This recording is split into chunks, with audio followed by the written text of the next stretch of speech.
बिस्मिल्लाहिर्रहमानिर्रहीम अस्सलाम वालेकुम वरहमतुल्लाहि वबरकातुहू अल्लाहुम्मा सल्लि अला मोहम्मद व आले मोहम्मद रब्बि इश्रह ली सदरी व यस्सिर ली अमरी वहलुल उक़दतम मिन लिसानी यफ़क़हू क़ौली आमीन। ख़वातीन हज़रात, आप देख रहे कुतुब ऑनलाइन और मैं हूँ बिलाल कुतुब। और कोविड की तीसरी लहर जो है, तीसरी लहर वैसे मैं ज़ाती तौर पर समझता हूँ उनको लहरों में नहीं, ये कोई कॉन्टीन्यूस प्रोसेस है, कोई ऊपर जा रहा है नीचे जा रहा है और वो हमारे मजाजों की वजह से। लेकिन मेरा मजाज ख़राब हो तो वो मेरी समझ में आती बात, मैं नालायक इंसान हूँ, कम पढ़ा लिखा हूँ। लेकिन अगर नैब जैसा अदारा जो कि बहुत ही समझदार और पढ़े लिखे लोगों का अदारा है, वो एक रियासती सतह पर एक एग्जाम्पलरी जो चीज़ है मरियम नवाज़ की, उसकी वो कैंसिल कर दे हाज़िरी को, इसलिए कि जनाब कोविड का ख़तरा है। बहुत आला बात है, बहुत अच्छा स्टैंड लिया, चाहे लोग जो मर्जी का, स्टैंड अच्छा था, आपको पहले भी सोचना चाहिए था, तारीख रखनी नहीं चाहिए थी, लेकिन लोगों को बचाव के लिए। लेकिन मेरी समझ में ये बात नहीं आई कि मेरा कप्तान जो है, जो मेरा हीरो है, जिसने मदीने की रियासत को कायम करना है, वो कन्फर्म्ड कोरोना पेशेंट है। कन्फर्म्ड, हिफाजती तदाबीर नहीं, कन्फर्म्ड पेशेंट है। कन्फर्म्ड पेशेंट जब तक नेगेटिव ना आ जाए उसको कहते हैं आइसोलेशन में रहना। भाईजान, आपने आइसोलेशन में रहना, यानी कि पीपीई के साथ जाएगा, जो उनके साथ जाएगा उनके साथ कोई कांटेक्ट डायरेक्ट या इनडायरेक्ट कोई नहीं करेगा। लेकिन मेरे कप्तान ने तो मेरे होश उड़ा दिए जब अपनी तस्वीरें भेजी, और जी 6 फुट का फासला है। 6 फुट का फासला उनके लिए है जो कि पॉजिटिव ना हो, उनके लिए नहीं है जो पॉजिटिव हो। जब ये रियासत इतनी गैर जिम्मेदारी का सबूत दे तो मैं किस डॉक्टर और किस अवाम और किस अनारकली और किस ज़ैनब बाज़ार की बात करूं कि लोग वहां पे अपना मजाज जो है वो किस तरह का लेके फिर रहे हैं। मेरे साथ आज इस पे बात करेंगे डॉक्टर अब्दुल बारी हैं कराची से इंशाल्लाह, डॉक्टर सईद अख्तर होंगे हमारे साथ, डॉक्टर कैसर सज्जाद होंगे इंशाल्लाह ताला हमारे साथ, और हमारे स्टूडियो में डॉक्टर अशरफ निज़ामी साहब। निज़ामी साहब, मैंने बात जो की है इससे मेरा दिल वाकई दुख है कि अब मैं लोगों को कहूँगा वो कि कप्तान बैठा है, मीटिंगा कर रहा है, काम कर रहा है, तानू की, तो मैंने क्या जवाब देना है? मेरा ख्याल है कि हमें खासी ऑकवर्ड पोजीशन में हुकूमत ने और हुकूमती इक़दामात ने रखा है। और ये जो है कि पहले भी जो था, अगर आपको थोड़ा सा याद पड़ता हो तो मैं याद कराए देता हूँ कि जब अपोजिशन ने जलसे वलसे अनाउंस किए तो उस वक्त भी मौसूफ कप्तान साहब, यहाँ आपके कप्तान साहब, हमारे प्राइम मिनिस्टर, वो तशरीफ़ लाए लाहौर के अंदर, और यहाँ पे एक बहुत बड़े इज्तिमा ने भी अपनी थोड़ी सी पॉलिटिकल पावर दिखाई। मैं समझता हूँ ये पता नहीं क्यों हमारे यहाँ एक मिजाज बन गया टिट फॉर टैट का, and we as medical professionals, people at large are the sufferers. मैं बिलाल साहब आपके ताई कि अभी तक यही कहते हैं कि पाकिस्तान की हमारी स्ट्रेटजी बड़ी अच्छी थी जी, कि हमने पहली वेव के ऊपर कंट्रोल कर लिया। अब मैं आपसे शेयर करूं कि अभी मतलब इत्तेफाक से सारे दोस्त हमारे साथ जिनको आपने कहा है वो ऑन बोर्ड आएंगे, तो यही था कि इन तंजीमों ने मिलकर हुकूमत को बावर करवाया कि हजूर there is nothing else the lockdown. Lockdown के लिए हमने जो पाबंदी यहाँ पे लगवाई, और अल्हम्दुलिल्लाह मैं समझता हूँ वन ऑफ द, अल्लाह की रहमत तो हर चीज़ के अंदर ही है, मतलब इस चीज़ को हम कोई नहीं कह सकते, लेकिन वो हम मुसलमान हैं, लेकिन that strategy was successful strategy. जबकि दूसरी वेव और थर्ड वेव, पहली वेव के अंदर देखा गया कराची के अंदर थिकली पॉपुलेटेड एरियाज़ हैं, लॉकडाउन भी वैसा इफेक्टिव ना हो सका होगा। लाहौर के अंदर अब देखें, अल्लाह का बस अब करम ही कहना चाहिए कि अल्लाह ताला हिदायत दे हमें और हुकूमत को बिलखसूस, hence they are the captain of the ship, कि इंग्लैंड के अंदर जब ये म्यूटेटेड वायरस हुआ तो यूरोप ने वहाँ की फ़्लाइट्स बंद कर दी, मतलब बंद कर दिया। उनसे सका कौन होगा? हम इतने अच्छे हैं, कश्मीर से हम इतने कश्मीर, और ये वहीं से आया वायरस, ये सर वही वाला है, बिल्कुल वही है। लाहौर के अंदर ये जो आया है, it is very much fact कि ये हमारा वलायती वायरस है। आपको एक आम आदमी होते हुए समझ आ जाती है बात कि यार पैसे कमाने ज़रूरी नहीं 300 बंदा लंदन तो ले आना, एंड ना करिए क्योंकि साड़ी बीमारी होते 300 अरब लग जाएगा। नहीं सर, वो नहीं लगेगा, ना उनको इससे गरज नहीं। मैं मतलब तमाम तरह एहतराम के साथ कि जब NCOC के जनाब मिनिस्टर साहब ये फरमाते हैं कि इससे ज़्यादा तो लोग रोड साइड एक्सीडेंट में मर जाते हैं, तो आपको मुसीबत किस चीज़ की पड़ी है? जब हमारे रवैया ऐसा होगा, रवैये ऐसे होंगे, और अभी आप देखेंगे मतलब एक लाइन हाजिर हो जाएगी जो जस्टिफाई करेगी कि प्राइम मिनिस्टर साहब का ये एक्शन ठीक है और दुरुस्त है। मैं आपसे एक चीज़ शेयर करूँ, नीदरलैंड की prime minister, she celebrated 60 years of her age, या उसकी फैमिली ने, और शहर से बाहर जाके, ये जो हम कहते हैं ना ठीक है उसके ऊपर इन्वेस्टिगेशन चल रही है वहाँ की लोकल पुलिस की कि इसने हमारे प्रोटोकॉल्स को वायलेट किया। पुलिस वाले इन्वेस्टिगेट है अपने प्राइम मिनिस्टर को जो शहर से बाहर अपनी फैमिली के साथ जाके केक काटा होगा या खाया होगा जो कुछ भी है, लेकिन चूंकि उसने मुजव्वजा कवानीन की खिलाफ वर्जी की, उस खिलाफ वर्जी की खातिर उसको मुझे नहीं पता इस पे कोई कानून है या नहीं है कि कोई एफआईआर कटवा सकता है कि नहीं, कि ये आप पब्लिकली वायलेट करके उसको सोशल मीडिया पे डाल के लोगों को क्या पैगाम देना चाहते हैं। ये बात अपनी जगह है। डॉक्टर अब्दुल बारी, बड़ी हैरत की बात है कि ये एक थर्ड वेव अब एकदम आई है और क्लेम किया जाता है कि ये इंग्लैंड के वो जो हमारे भाई बहन जो हैं वो जो बाहर गए हुए थे वो वापस आए हैं, तो वो ये अपने साथ लेके आए हैं। इंग्लैंड वालों ने तो अपनी बेहतर, मेरे ख्याल में तकरीबन आधी पॉपुलेशन को लंदन में उन्होंने वैक्सीनेट कर लिया, लेकिन हमारे यहाँ वैक्सीनेशन बहुत अच्छी हो रही है लेकिन रेट बड़ा कम है। आपको क्या इस बात पे हैरत है कि 12 से 15% जो है वो यहाँ पे पंजाब के अंदर इस वक्त रेशो चल रहा है, लेकिन सिंध के अंदर ये 18%, सिंध के अंदर वो कह रहे हैं कि जनाब कल केस ही कोई नहीं हुआ, डेथ ही कोई नहीं हुई, सिंध सारा का सारा ठीक है। क्या ये कहना जुमला आप लोगों का पिछली टर्म में गलत था कि अगर इस दुनिया में एक भी शख्स कोविड के साथ है तो दुनिया महफूज नहीं है? बिल्कुल सही है जो आप कह रहे हैं, दुनिया महफूज नहीं है। वैसे तो सिंध में नंबर्स देख भी रहे हो कि पिछले 24 घंटे में और ये पिछले जब से ये तीसरी वेव आई है तो थोड़ा सा परसेंटेज बढ़ी है, लेकिन वो वाली हाल नहीं है जो पंजाब में और कश्मीर में है। मुझे याद है कि कश्मीर कुछ सेकेंड वेव के दौरान भी प्राइम मिनिस्टर जो थे उन्होंने बड़ी रिक्वेस्ट की थी कि आप यूके से बंद कराएं फ्लाइट हमारे लिए, क्योंकि ज़्यादातर उनके पास ही आते, और ये उसी इलाके से निकला, झेलम से, मीरपुर से। मैं 10 दिन पहले कोई 15 दिन पहले खुद मीरपुर गया था, वो टोटल लॉकडाउन में था उस वक्त, और उस वक्त हालात ये थे। तो कराची में अभी जो लेकिन ये बड़े, अगर हम इंटरसिटी मूवमेंट तो होगी डेफिनेटली, लोग लाहौर भी जाएंगे, लाहौर से कराची भी आएंगे, तो ये यकीनन। और मैं जब एक दफ़ा जब इंडिया के बहुत बढ़ रहे थे तो एक जर्नलिस्ट ने मुझसे पूछा था कि आपने ऐसा क्या डिफरेंट किया, क्योंकि डेमोग्राफी एक है, लोग इसी किस्म के हैं, रवैये एक तरह के हैं, और आपका ये हुआ हमारा इतना ख़राब हुआ। तो मैंने उसमें यही था कि एक तो कंसंट्रेटेड एफर्ट जो NCOC और फिर सूबे कर रहे थे, दूसरी जो बड़ी अहम बात थी, जो स्ट्रिक्ट लॉकडाउन पहले वेव में हमने जब किया था उस पर इंटरसिटी और बंद की हुई थी। और आपने इंडिया में देखा, इंडिया ने पूरा लॉकडाउन किया लेकिन उन्होंने सबको कहा अपने घरों पे चले जाए, तो वो अर्बन से रूरल तक ले गए। हमारे यहाँ रूरल अभी तक बचा हुआ है अभी भी, इसलिए ये एफर्ट। और दूसरी जो हम एक तो हमारे अपने रवैये हैं, उसको एक साल में नहीं सुधरे तो अब अगले दिन कब सुधरेंगे? डॉक्टर बारी, इस बात पर तवज्जो कीजिए कि कराची के अंदर भी वायलेशन SOP की हर इंसान जो है वो अपनी तौफीक के मुताबिक पूरा का पूरा कर रहा है, बाजार भरे हुए हैं, मास्क पहनता कोई नहीं है। तो फिर क्या वजह है कि पंजाब में भी उतनी ही बदतमीजी हो रही है, यहाँ पे है और वहाँ पे नहीं है? गवर्नमेंट की स्ट्रेटजी में फ़र्क है या टेस्ट ही नहीं हो रहे लोगों के? नहीं, टेस्ट तो हो रहे हैं। परसेंटेज तो देखिए, टेस्ट जितने भी हो कि परसेंटेज उससे आती है ना, आपको परसेंटेज तो पता लग सकती है कि 10,000 के अगर 2.5% है तो 2.5% ही है, चाहे आप उसको 25,000 टेस्ट कर लें या 40,000 कर लें, परसेंटेज पे तो वही है। लेकिन ये एक जो फैक्टर हो सकता है, जो थोड़ा यहाँ का मौसम जो है ना गर्म बहुत है, अब गर्म हो गया है, टेम्परेचर है, ये एक एक्सप्लेनेशन हो सकती है। लेकिन उसके अलावा कोई ऐसी चीज़ें, वैसे स्ट्रेटजी जो स्मार्ट लॉकडाउन की तो चल ही रही है, लेकिन ये है कि ज़्यादा कुछ रिलीज़ ही है। मैं समझता हूँ कि जो जितना, और एक मेरी बात है कि ये जो भी अभी मंडे कुछ जो सख्तियाँ की हैं, लेकिन अनफॉर्चुनेटली हम लोग जो है ना उन सख्तियों को पहले 2-3 दिन पे तो बहुत एग्रेसिवली काम करते हैं, फिर उसको छोड़ देते हैं, कंप्लेसेंसी आ जाती है और लोग उसको फॉलो नहीं कर रहे होते। और दूसरा ये कि आप तफरक़ा रखते हैं, जो जिसके कुछ अपने लोग ताल्लुकात हैं, तो वो शादी हॉल 10 बजे नहीं 12 बजे बंद होता है। आम आदमी के लिए वो 9:30 बजे लाइटें बंद कर देते हैं, छोटे रेस्टोरेंट को वो सील कर देते हैं, बड़ी जगहों को नहीं करते।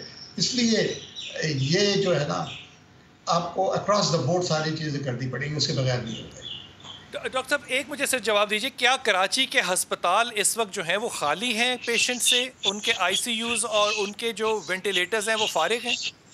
बहुत फारिग है सर, मेरा ख्याल में 10% से ज़्यादा नहीं है ऑक्यूपेंसी। वाह। डॉक्टर कैसर मेरे साथ हैं। डॉक्टर कैसर सज्जाद, ये फरमाइए कि ये जो है इस वक्त तीसरी वेव का, ये कहते हैं कि इंग्लैंड से जो आई है ये तकरीबन 60-64% ज़्यादा फैलती है, इसलिए इस दफ़ा बच्चे भी इसके विक्टिम बन रहे हैं। आपको लगता है कि डॉक्टर्स की कम्युनिटी ने, जो कि फ्रंट लाइनर्स हैं, are they now better educated, better equipped, और उनकी वजह से क्या अब ये हैंडल ज़्यादा बेहतर हो रहा है? कोई एसओपी इस्टेब्लिश हो गया है या अभी भी हम लर्निंग प्रोसेस में हैं? बिस्मिल्लाहिर्रहमानिर्रहीम। बहुत शुक्रिया बिलाल आपका। जो शॉर्ट जवाब ये है कि ये चूंकि नया वायरस है और सारी चीज़ें नई नई है, इसमें यकीनन हम अभी लर्निंग स्टेज पे हैं। इसमें हम लर्निंग स्टेज पे हैं और बहुत कुछ अभी सीखना बाकी है। रहा सवाल कि हमने ये ज़रूर किया है कि जो हमारा जो पहली वेव थी उसके अंदर हमने बहुत कुछ सीखा और उसको इम्प्लीमेंट किया, और इसके अलावा जो सेकंड वेव आ गई उसमें भी हमने सीखा, और थर्ड वेव जब आई है इसमें भी हमने अभी कुछ सीख रहे हैं, और ये आगे तक सीखने का अमल इस नए वायरस का ये चलता रहेगा। मैं समझता हूँ कि हेल्थ केयर वर्कर्स बहुत ज़्यादा अवेयर हो चुके हैं कोरोना वायरस से, लेकिन प्रॉपर मैनेजमेंट हो नहीं पा रही है। मैं समझता हूँ कि ये जो वेव्स हम कह रहे हैं, first wave, second wave, third wave, unfortunately होता ये है कि जब फर्स्ट वेव आया था 26 फरवरी को सबसे पहला केस आया कराची में, और उसके बाद से बहुत सारी चीज़ें आप लोगों को पता है कि ये किस तरह से हमारे यहाँ एग्रावेट हुई और ट्रांसमिट हुई, और ये बहुत तेजी से फैला कम्युनिटी के अंदर। वो आपको सब पता है उसकी वजह क्या है। क्या वजह है, हमें बताइएगा, क्या वजह है डॉक्टर कैसर, क्या वजह है? जी, उसकी वजह यही थी कि हमने प्रॉपर मैनेज नहीं किया, और still we are not managing the proper. Manage से मुराद क्या है? जो हमारा एंट्री पॉइंट है, एयरपोर्ट है और दूसरी चीजें वो सारी की सारी जो है वो आप ये देखें कि कहीं मॉनिटरिंग नहीं हो रही है, कहीं पर कोई एसओपीज को फॉलो नहीं किया जा रहा है डे 1 से, और जिसकी वजह से ये चांसेस ऑफ स्प्रेड बहुत ज्यादा हाई है। हम कुछ कुदरत की वजह से, मैं तो समझता हूँ ये कुदरत का बड़ा इनाम है हमारे ऊपर कि ये केसेस नहीं बढ़ रहे हैं, लेकिन हमने तो कोई ऐसी चीज नहीं की, ना कर रहे हैं कि जिससे हम समझे कि ये जो है बहुत ही खराब। डॉक्टर साहब, आपको कभी ये शक हुआ है बैसियत एक डॉक्टर के, आपको शक हुआ है कि आप लोगों ने जितने एसओपीज बताए थे बचने के लिए, सिंध के लोगों ने तमाम की धज्जियां उड़ा दी और वो बचे रहे, तो फिर किसी के पास तो गलती हुई ना? ये बिल्कुल आपकी बात दुरुस्त है। देखिए, बात सारी ये है कि एसओपीज दुनिया के अंदर जो चीज चल रही है ना, हमें तो उससे सीख के हमें उसी को आगे लाना चाहिए था, लेकिन ना हमारी आवाम ने एसओपीज को फॉलो किया, ना हमारी हुकूमत ने एसओपीज पे फॉलो करवाया। डॉक्टर साहब, आप इस बात से एग्री करते हैं कि हमारे कायद को, मेरे कायद को, और मैं ये तंज नहीं कह रहा, मेरे कप्तान को ये तस्वीर वायरल नहीं करनी चाहिए थी कि एक कंफर्म्ड केस कोविड-19 का जो है वो चाहे फासले में बैठा है, वो बैठा लोगों से बातें कर रहा है। ये लोगों के लिए पैगाम बहुत मनफी है। देखिए बिलाल साहब, दिस इज वेरी अनफॉर्चुनेट कि हमारे वजीर आजम हमारे लीडर हैं और हमें उनसे बहुत उम्मीदें हैं, लेकिन वो एक के बाद दूसरी गलती, तीसरी गलती कर रहे हैं। मैंने उनको देखा है कि वो बगैर मास्क के, अभी श्रीलंका गए थे, एक तस्वीर उनकी छपी तमाम अखबारों में जिसमें वो वजीर आजम श्रीलंका के साथ सर मिला रहे हैं, जिसमें वो विदाउट मास्क है और वो वजीर आजम श्रीलंका का वो मास्क के साथ खड़ा हुआ है।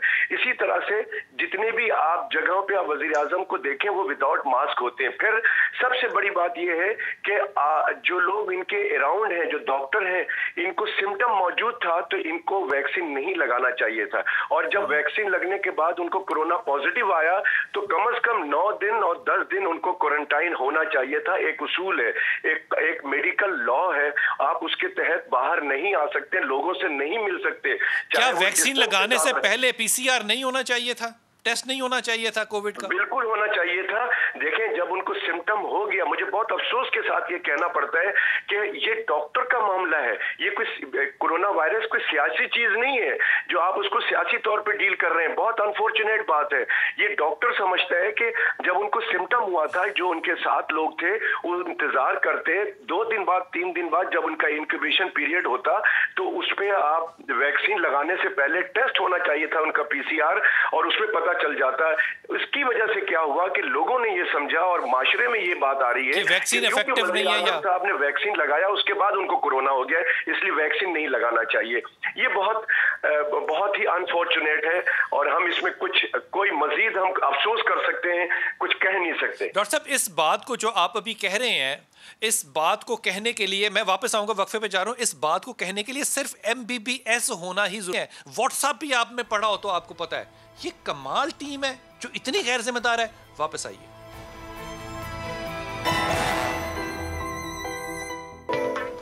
बिस्मिल्लाहिर्रहमानिर्रहीम। डॉक्टर बारी, आपकी तवज्जो चाहता हूँ मैं इस बात पे। अगर मैं आपको एग्जांपल दूँ बांग्लादेश की या मैं ईरान की एग्जांपल दूँ, तो इन मुल्कों ने अपने ज़्यादातर आवाम को अपनी वैक्सीन जो है वो लगा दी है और लगाने के प्रोसेस में है। ये फरमाइए कि क्या 1 साल हो गया, 1 साल 1 महीना तकरीबन हो गया पाकिस्तान को इस वबा में, क्या हम इस वक्त वैक्सीन खुद बनाने की कैपेसिटी में हैं? और दूसरा सवाल, क्या इस वक्त आने वाले 1 या 2 महीने पाकिस्तान की हुकूमत जो है वो करोड़ों डोजेज जो है वो मंगाने के लिए ऑर्डर बुक कर चुकी है ताकि वो आवाम को वैक्सीन पहुंचा सके और लगा सके?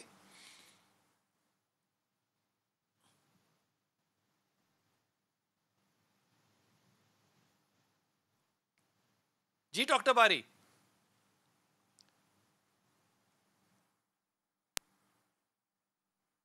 सॉरी, मैं जैसे आपका सवाल था जी, वो कि पाकिस्तान अभी बना नहीं सकता यहाँ पर, लेकिन ये है कि फिलिंग यहाँ हो सकती है, जिसके लिए जो प्राइवेट कंपनीज जो लेके आ रही हैं वो यहाँ फिलिंग करेंगी।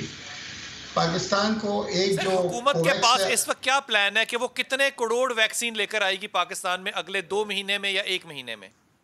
सर तकरीबन 1,70,00,000 तो आने हैं, जो आ जाने चाहिए थे, थोड़े से डिले हो गए, जो कोवैक्स से आने थे, और बाकी भी वो लोग ऑर्डर कर रहे हैं, क्योंकि वो अब ज़्यादा तो आपको इंटरनली वही बता सकेंगे मिनिस्ट्री के जो फैसल सुल्तान और या national secretary health, federal secretary, वो आपको ये बता सकेंगे कितने ऑर्डर किए हैं। लेकिन 1,70,00,000 तो कोवैक्स से आने थे। तजर्बे की रोशनी में, क्योंकि आप एक जो हॉस्पिटल चलाते हैं वो चैरिटी भी है और प्राइवेट भी है, लेकिन आवाम की खिदमत करते हैं, क्या गवर्नमेंट का ये फेलियर नहीं है कि इस वबा के अंदर एक प्राइवेट सेक्टर को 5,000-6,000 रुपए की एक डोज लगाने की इजाज़त दे दी जाए, जो कि बुनियादी तौर पे 300 रुपए की हमारे दाएं बाएं मुल्कों में अवेलेबल है, या $10 की अमेरिका में या यूरोप में वो अवेलेबल है? देखिए, प्राइसिंग का तो आप एक ड्रैप से ही पता कर सकते हैं, क्योंकि ड्रैप का एक प्रोसेस है जिसके कहते हैं वो जो प्राइस को डिटरमिन करते हैं। अब वो कैसी कितनी है इसका तो जवाब ड्रैप वाले ही दे सकेंगे, लेकिन इसको बल्क परचेज में इसको कॉस्ट कम होनी चाहिए। कॉस्ट कम होनी चाहिए। डॉक्टर साहब, इसके ऊपर रद्द अमल जो है वो हुकूमत की तरफ से आना चाहिए या अवाम की तरफ से या कुछ और लोगों की तरफ से, कि ये 6,000 रुपए की तो बहुत आला लोग लगवा सकते हैं, आम आदमी कैसे लगवा सकता है और हुकूमत उसको पूरा कर नहीं सकती? देखें, हुकूमत आम आदमी के लिए एक तो ये है, देखिए ये देख लें कि हुकूमत जो आम आदमी के लिए जो है वो तो हुकूमत प्रोवाइड करेगी, ये हुकूमत की कमिटमेंट है, उन्होंने कुछ पैसे भी रखे हुए हैं, लेकिन बात ये है कि कोई एक सेक्टर पूरे 220 मिलियन की पॉपुलेशन के लिए करना एक मुश्किल काम है, इसलिए प्राइवेट सेक्टर को। सर, बांग्लादेश ने कैसे कर लिया डॉक्टर साहब? बांग्लादेश ने कैसे कर लिया? ये बांग्लादेश वाले से पूछते हैं कि कैसा कर लिया, लेकिन ये है कि ये असल बात ये है कि एप्रीहेंशन लोगों को है जो अफोर्ड कर सकते हैं। देखिए, बहुत सारे लोग अफोर्ड करके जाके उन्होंने दुबई में जाके लगवा लिया 2-3 हफ्ते रह के, तो जो अफोर्ड कर सकता है उसके लिए ऑप्शन मौजूद होना चाहिए, क्योंकि अभी तक तो 60 से ऊपर वाले उम्र लोगों को वैक्सीन लग रही है। प्राइस को कंट्रोल करना वो डेफिनेटली हुकूमत का काम है कि उसको कंट्रोल करे और सही प्राइस रखे, मैं उससे मैंने बांग्लादेश वालों से इत्तेफाक पूछा रखता है, हूँ। उन्होंने कहा है कि जी हमने जी 60 उम्र तक छोड़ दें, हमने अपनी पॉपुलेशन की 70% को वैक्सीन कर दिया है और मुफ्त कर दिया है। मतलब ये कमाल बात नहीं है कि अभी तक हम इफ्स एंड बिल्कुल कमाल, बट्स में बातें कर रहे हैं और तीसरी वेव आ गई है। बिल्कुल बात सही है। और बात ये है कि जो वेव्स की बात करते हैं, असल वेव तो है नहीं, एक ही वेव है। वो उसको सर्ज हम खुद लेके आते हैं अपनी बेहतियातों की वजह से, और सारी चीज़ों हम सबकी एज डॉक्टर अ नेशन साहब, हम सब बहसीयत एक गलती कर रहे इंसान हैं। के मुझे बताइए कि आपको क्या ये लगता नहीं है कि हम इस वबा में से भी जो अमीर फार्मास्यूटिकल कंपनियां हैं उनको मजीद अमीर कर देंगे इस बुनियाद पे कि अमीर को भी हक है कि वो जिंदा रहे? नहीं नहीं, मैं बात यह है कि करना हुकूमत को चाहिए, इससे कोई दो राय नहीं है। लेकिन बात यह है कि जितनी सप्लाई और डिमांड की बात है जो आ रही है वहाँ से, अगर वो एक एक सेक्टर पे अगर हुकूमत ही अपनी पूरी कोशिश के बावजूद भी ये सारे सेक्टर को एक साल में पूरा नहीं कर सकेगी, ये तो मेरी अपनी रीडिंग है। तो इसलिए मल्टीपल सेक्टर्स को आना चाहिए। हुजूर अक़दस, प्राइवेट सेक्टर को आना चाहिए, मैं इस पर कोई दो राय नहीं रखता कि आना चाहिए, लेकिन प्राइवेट सेक्टर के ऊपर हुकूमत बैठी है, आप जैसे दोस्त बैठे हैं, आप जैसी ऑर्गेनाइजेशंस बैठी हैं जो इलेक्शन जीत के अपने अपने लोगों को रिप्रेजेंट कर रही हैं। आप लोगों को बिल्कुल हैरत नहीं होती या एहसास ही नहीं होता कि जब कीमत 9,000 रुपया एक इंजेक्शन की बन जाएगी तो वो किन लोगों की खिदमत है? देखें बिलाल भाई, मैं एक अर्ज़ करूं कि हाल तो ये फ़िक्रा बड़ा अजीब लगता है, लेकिन अगर आप कंक्लूड करेंगे बारी साहब की गुफ्तगू को भी, जो कि यकीनन बहुत मुहतात अंदाज में गुफ्तगू करते हैं, तो आपको कोई दूसरी इसमें नहीं निकलेगी कि हुकूमत का इनडिफरेंट या तो एटीट्यूड इनडिफरेंट है, या हुकूमत के अंदर कैपेसिटी नहीं है कि चीज़ों को वो अच्छे तरीके से डील विद कर सके। द रीज़न बीइंग कि दुनिया ने अपनी वैक्सीन्स बनाने वाली कंपनीज के साथ ऑर्डर्स प्लेस कर दिए हैं, कर दिए हुए थे जी बिल्कुल, अभी वो मार्केट कर में चुके नहीं हैं, आई जी थी, वो बिल्कुल कर चुके थे जब ये मतलब चल रही थी, और ये साइंस को पता चल गया था कि इसके सिर्फ दो ही तरीके इससे बचने के हैं। एक, आप प्रिवेंटिव मेजर्स लोगे जैसा कि SOPs और हम मतलब सारा वी लाउड अबाउट इट, और दूसरा ये है कि इसका इलाज मुमकिन नहीं है, इसकी वैक्सीनेशन ही है। जैसे पोलियो के लिए ज़रूरी है कि पोलियो के प्रिवेंटिव कतरे ही पिलाओ तो बचोगे, पोलियो का वैसा इलाज ऐसा सच नहीं है, बच जाते हैं। और ये बड़ी ओपन सी बात है कि 96% लोगों को पता भी नहीं चलता, खुद ब खुद ठीक भी हो जाते हैं। We are concerned about 2% to 4% कि उन लोगों के साथ जो आएगा what has to be done. एक बड़ी है, मतलब अभी एक दोस्त ने बताया कि डॉक्टर जरका साहब मतलब सेनेटर बनी है, और उन्होंने फरमाया कि देखें ये तो बड़ा सिंपल सी बात है कि हर आदमी ने इससे गुजरना, इफेक्ट होना ही होना है, और फिर जब 80% आबादी हो जाएगी तो हर्ड इम्यूनिटी आ जाएगी। अब डॉक्टर साहबा यार ये अर्तुगरुल का ड्रामा चल रहा है कि मरने के लिए, सर मैं हैरान हूँ इस चीज़ के ऊपर।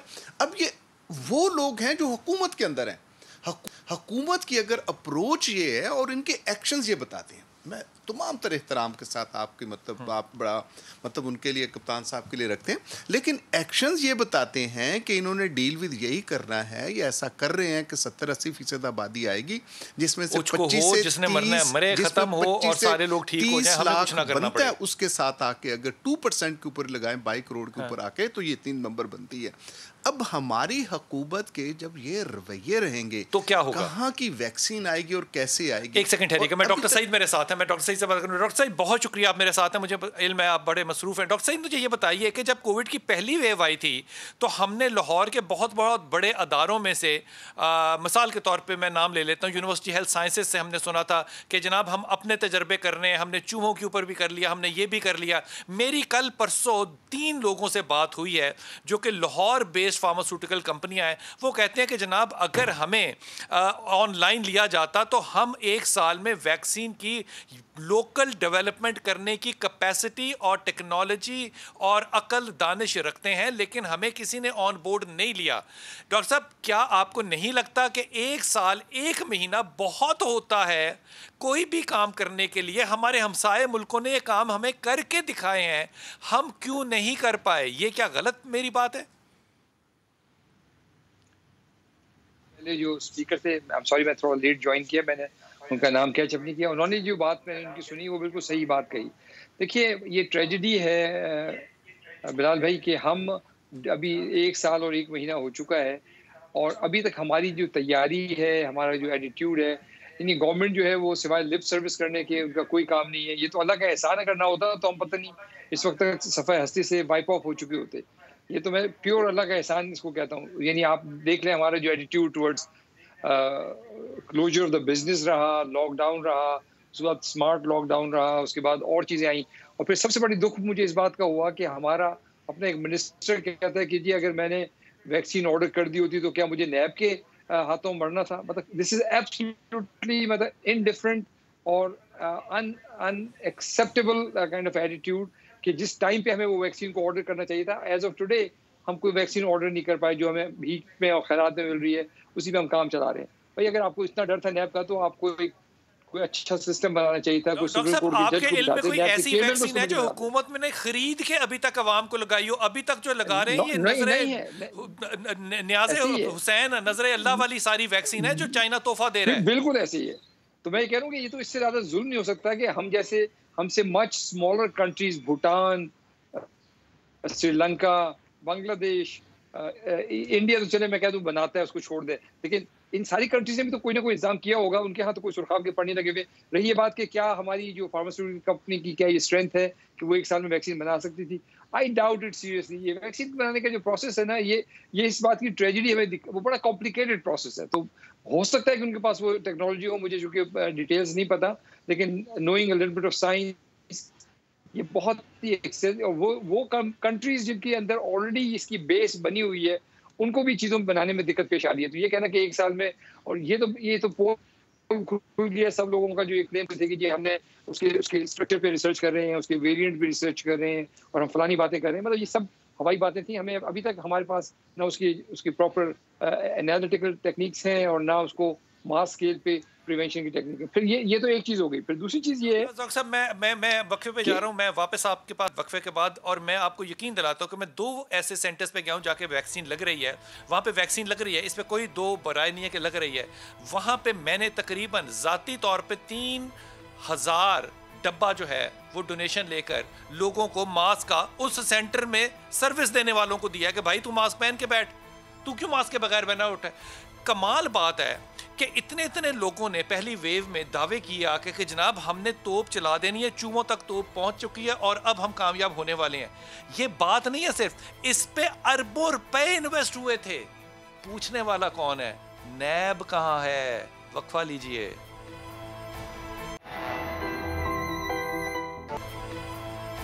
बिस्मिल्लाहिर्रहमानिर्रहीम। मैं इस बात के और इस बहस में नहीं जाना चाहता, ना मेरी औकात है कि मैं जाऊं कि मैं ये फैसला करूं कि अवाम अक्लमंद है या बेवकूफ़ है। मुझे नहीं पता वो अक्लमंद है या बेवकूफ़ है, लेकिन ये सारी गुफ्तगू जो अभी तक मेरे मेहमान, तमाम मोअज़्ज़ज़ मेहमान कर रहे हैं, इसको सुनने के बाद हमारी अवामी आवाज़ जो मेरे कानों में रियलिटी के तौर पर, जुमले के तौर पर नहीं सुनाई दी कान में, वो ये थी कि फिर चोर डाकू चंगे सन जिन्होंने डेंगी तो ख़त्म करता, और डेंगी बहुत बड़ी वबा थी, इस पर वो नज़र आ रहा था। अवाम की अब ये राय हो, मैं जो सुनना नहीं चाहता, मैं वाकई चाहता हूं कि इस मुल्क में तब्दीली आए, लेकिन मेरे साथ कोई शख्स जो है वो ये लगा ले शर्त 500-500 रुपए की, लाहौर के जिस मर्जी micro lockdown, macro lockdown area में वो मेरे साथ जाना चाहे, मैं उसको वहाँ लेकर भी जाऊँगा, वहाँ उसको घुमाऊँ फिराऊँगा भी, किसी को विज़िट करना चाहे वो भी करे, और वहाँ अंदर कमरे में बैठ के वहाँ पे रेस्टोरेंट में खाना भी खाए। सब खुला है, कौन सा बंद है मेरी समझ से बाहर है कि कौन सी स्ट्रेटजी हमने 13-14 महीने में कायम कर ली। बारी साहब मुझे बताइए कि लाहौर इस वक्त जो है वो इस वबा का बहुत बड़ा एपिक सेंटर तकरीबन बन चुका है। हमें अब करना क्या चाहिए? ये 13 महीने हमें क्या सिखाते हैं? अब हमें क्या करना चाहिए? मेरे ख्याल में तो कंप्लीट लॉकडाउन करना पड़ेगा लाहौर का, और रावलपिंडी में भी 36% के ऊपर पॉजिटिविटी है आपकी, तो कंप्लीट लॉकडाउन के बगैर नहीं। वो जिन अजला में डॉक्टर साहब किया है उन अजला में आना जाना, ट्रैफिक, गाड़ी, सब कुछ खुला है, लोग तो छुट्टियां मनाने गए हैं, उन अजला में तो कोई फायदा नहीं हुआ, तो लाहौर के जिले को बंद करके क्या ले लेंगे? नहीं, आप जैसे आप कराची में जब हुआ था तो बिल्कुल कर्फ्यू की सूरत हाल थी, जब पहली वेव की मैं बात कर रहा हूँ उस वक्त, तो वही चीज़ करनी पड़ेगी, उसके बगैर नहीं होगा। उसके बगैर नहीं होगा, ठीक है। डॉक्टर सईद आप क्या फरमाइएगा? बिल्कुल सही, मैं कंप्लीटली एग्री करता हूँ। क्या करें? हम एक बड़ी कैटास्ट्रोफिक सिचुएशन, इस पहला स्टेप है कि कंप्लीट लॉकडाउन करें, थोड़ा सा सांस लें, रूम टू साइकिल की कमर तोड़ें, और वो लॉकडाउन के बगैर मुमकिन है नहीं। देखिए 2-3 चीज़ें बड़ी इंपॉर्टेंट है। हमने अपनी कौम का मिजाज समझ लिया है लास्ट 13 महीनों में। हम लोग जो है वो जो एक सिविल हमारी रिस्पॉन्सिबिलिटी है, जब हम उसको पूरा नहीं करते तो हुकूमत की मशीनरी को हरकत में आना पड़ेगा। ये मतलब ये उन लोगों के साथ जुल्म है जो दूसरे सिटीजन्स हैं, जो इससे मुतासर होकर मर रहे हैं। उनकी भी तो कोई जिम्मेदारी हुकूमत पड़ती है ना, जो एक आदमी कानून को वायलेट कर रहा है। इसका मतलब तो ये है कि मैं बड़ी माफी के साथ आपसे पूछ रहा हूँ, ये हुकूमत की मशीनरी को आना पड़ेगा, इसके लिए कोई वजीफा है जो करना पड़ेगा हमें, या कुछ चिल्ला है जो काटना पड़ेगा? नहीं, इसके लिए वही है जो आप कर रहे हैं कि हमें इन पे एक प्रेशर माउंट करना पड़ेगा गवर्नमेंट के ऊपर कि this is not how it's going to work. और देखें, ये तो अभी ये चीज़ इतनी रैपिडली स्प्रेड हो रही है कि अगर अभी भी हमने इसके खिलाफ strictest of the strictest measures ना लिए तो हम तबाह हो जाएंगे। तो लिहाजा बेहतर ये है कि बजाय परसों करने के उसको हम आज करें, क्योंकि अगर ये इसमें टाइम इज़ ऑफ एसेंस। हर गुजरते दिन के साथ 10 नए लोग इन्फेक्ट हो रहे हैं, हज़ारों के हिसाब से नंबर्स बढ़ रहे हैं, और फिर ये नंबर मल्टीप्लाई करेगा तो वो ग्राफ जो नीचे की तरफ आना शुरू हो गया था अल्हम्दुलिल्लाह, अब फिर ऊपर की तरफ जाएगा। और फिर हमारे अस्पतालों के जो हालात हैं हर जगह पे, चाहे वो इस्लामाबाद हो, चाहे पिंडी हो, चाहे लाहौर हो, बिल्कुल अपने मैक्स को पहुंच चुके हैं। फिर काइंडली एक और चीज़ को भी आप दिमाग में रखें कि ये जो हेल्थ केयर्स हैं ये कोई आसमान से नहीं उतरते। ये वही एक्स नंबर ऑफ पीपल है जो लास्ट 13 महीने से इन्होंने अपनी जानें लड़ा दी हैं against all the odds with very minimal support from the government. तो मैं ये चाहता हूँ कि गवर्नमेंट थोड़ा सा उनका भी दिमाग में रखे कि ये एक सोल्जर है, ये कब तक फाइट करेगा। तो लिहाजा काइंडली इस चीज को भी दिमाग में रखें। डॉक्टर कैसर, आप मुझे बताइए, आप बाकायदा तौर पे एक लीगल प्लेटफॉर्म पे डॉक्टर्स को रिप्रेजेंट करते हैं, और मुझे पूरी उम्मीद है कि क्योंकि आप बाकायदा डॉक्टर हैं तो आप काबिल हैं और पढ़े लिखे आदमी हैं। ये NCOC जब मीटिंग करती है और स्कूल खोल देती है और शादीगर खोल देती है और वो सारे बाजार खोल देती है, होटल MM आलम रोड खोल देती है, तो वो आपसे मशवरा करती है, तो आप उनको ये मशवरा क्यों नहीं देते कि लोग मर जाएंगे इन फैसलों से? देखिए बिलाल साहब, बात सारी ये है कि बहुत अफसोस है कि जो कुछ भी फैसला होता है पाकिस्तान मेडिकल एसोसिएशन उसमें ऑन बोर्ड नहीं होता है। और ये बार बार मैं कह चुका हूँ, इसकी शिकायत कर चुका हूँ। डॉक्टर साहब, आप मजाक कर रहे हैं ना? हमने ये हमेशा कहा है कि देखें, दो चीजें करनी है आपको, और हम थ्रू मीडिया हम ये एडवाइस करते हैं कि एक यूनिफॉर्म पॉलिसी बनाएं, इस पे अमल कराएं, लोगों से सख्ती से अमल कराएं कि SOPs पे। और दूसरी बात ये कि तमाम एटलीस्ट जल्द से जल्द लोगों को वैक्सीनेट करें और फ्री ऑफ कॉस्ट सारों को कहें कि वो SOPs पे करें। सबसे पहले तो मैं अपने कायद से कहता हूं कि खुदा के वास्ते आप गलत मैसेज ना दें। हुजूर अक़दस क्या करें? I will be in short Bilal भाई, एक तो ये चीज़ जैसे सईद साहब ने फरमाया कि अभी जो रैपिड बढ़ रही है, इट इज़ 70% ज़्यादा ख़तरनाक है ये जो वलायती हमारे साथ अब वायरस आई है। इसको तोड़ना होगा, इस चेन को तोड़ने के लिए सिर्फ एक ही रास्ता है, दैट इज़ द लॉकडाउन, जैसे बाकी दोस्तों ने भी कहा। दूसरी चीज़ मैं आपसे शेयर करूं कि इस वक्त we are at the maximum public sector और प्राइवेट सेक्टर। अब प्राइवेट सेक्टर में भी लाहौर के अंदर आपको कमरा वैकेट के लिए नहीं मिल रहा। मैं चाहूँगा आपके तवज्जुह से आज ये अफर्म फिर दोबारा मुतालबा करना कि 21 तारीख को हमने प्रेस कॉन्फ्रेंस करके as Pakistan medical association demand किया है कि जो हॉस्पिटल्स हैं मेडिकल कॉलेजेस के, टेम्परेरीली उनको नेशनल किया जाए। नेशनलाइज आपके पैरामेडिकल स्टाफ, आपके डॉक्टर, सब चीज़ें मौजूद होंगी। That is the only resolution कि इस वक्त जिस एमरजेंसी में गुज़ार साहब से भी दरखास्त है कि वो डॉक्टर साहब छोटे आदमी हैं, लेकिन खुदा के वास्ते इनकी बात को सुन लें, क्योंकि अब आप अगर नहीं करेंगे और NCOC के ऊपर ही आप रहेंगे तो NCOC ने भी अल्लाह को जवाब देना है। बुज़दार साहब, आपने भी अल्लाह को जवाब देना है। खुदा के वास्ते इस मुल्क में अमल करें और उन लोगों से मशवरा करें जो इस मामले में प्रोफेशनल हैं।